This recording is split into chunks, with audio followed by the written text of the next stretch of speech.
நான் ரொம்ப சின்சியராக டெடிகேட்டிவாக ஹார்ட் ஒர்க் பண்ணி படிக்கணும், நிறைய மார்க்ஸ் ஸ்கோர் பண்ணணும் அப்படின்னு ஆசைப்பட்றேன்.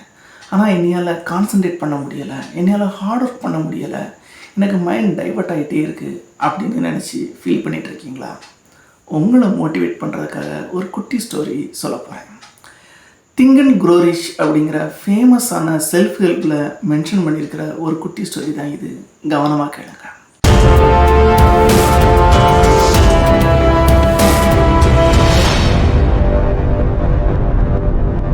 ஒரு நாட்டில் ஒரு தளபதி இருந்தார். அந்த தளபதி என்ன நினச்சார் அப்படின்னா, பக்கத்தில் இருக்கிற நாட்டுக்கு போய் அந்த நாட்டில் இருக்கிற மக்களெல்லாம் வென்று அங்கே இருக்கிற செல்வங்களெல்லாம் கொண்டுட்டு வரணும் அப்படின்னு நினச்சார். அப்படி நினச்ச அவர் தான்கிட்ட இருந்த சோல்ஜர்ஸ் எல்லாரையுமே கூப்பிட்டுட்டு கடற்பயணம் மேற்கொண்டார். கடற்பயணம் செஞ்சு சில நாட்களுக்கு பிறகு அவங்க ஒரு தீவு அடைஞ்சாங்க. அங்கே இறங்கின பிறகு தான் அவங்களுக்கு தெரிஞ்சிச்சு, அந்த தீவில் இருக்கிறவங்க எல்லாருமே இவங்களை விட ரொம்ப பலசாலிங்க. இவங்ககிட்ட இருக்கிற சோல்ஜர்ஸ் எண்ணிக்கையை விட அவங்ககிட்ட இருக்கிறவங்க பல மடங்கு அதிகம் அப்படின்னு சொல்லிட்டு. இதை தெரிஞ்ச உடனே இங்கேருந்து போன எல்லா சோல்ஜர்ஸுமே ரொம்ப மனம் சோர்ந்து போய், நம்மளால் இவங்களை ஜெயிக்க முடியாது, பேசாமல் நம்ம நாட்டுக்கு திரும்பி போயிடலாம் அப்படின்னு சொல்லிட்டு எல்லாரும் அவங்களுக்குள்ள பேச ஆரம்பித்தாங்க. இந்த தளபதி அவங்க எல்லாரையுமே கூப்பிட்டு எவ்வளோ மோட்டிவேட் பண்ணி பார்த்தாரு. ஆனால் ஒன்றுமே பிரயோஜனமாக இல்லை. லாஸ்ட் அவர் என்ன பண்ணார் அப்படின்னா, அவங்க வந்த எல்லா கப்பல்களையுமே உடச்சி ஒன்றா வச்சு தீ வச்சு எரிச்சிட்டார்.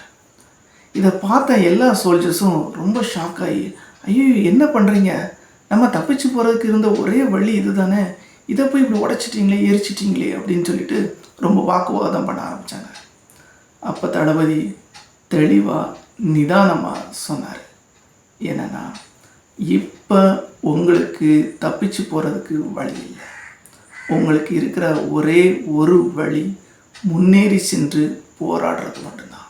நீங்கள் உயிரோடு இருக்கணும்னாலுமே நீங்கள் முன்னேறி சென்று போராடித்தான் ஆகணும் அப்படின்னு சொன்னார். அப்போ அவங்க சொன்னாங்க, அதான் நம்மளால் முடியாதே அப்படின்னு. நிதானமாக யோசிங்க, உங்களுடைய முழு திறமையை பயன்படுத்துங்க, உங்களுடைய முழு திட்டமிடுதலை பயன்படுத்துங்க. எவ்வளவு சிறப்பாக திட்டமிட முடியுமோ அப்படி திட்டமிட்டு, எவ்வளவு பயங்கரமாக போராட முடியுமோ அப்படி போராடுங்க.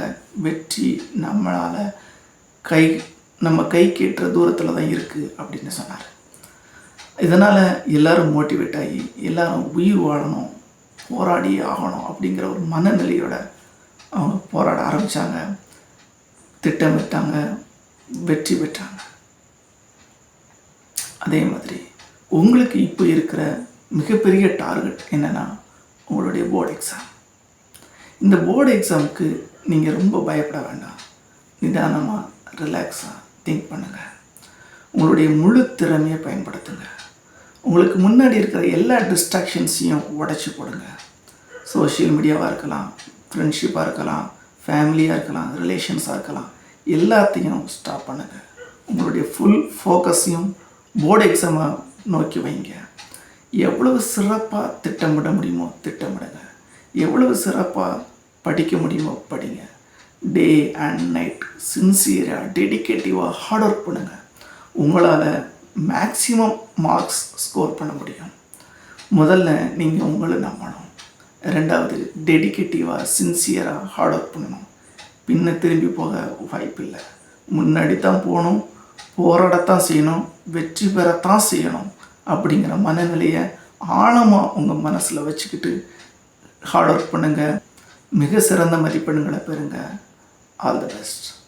தேங்க்யூ.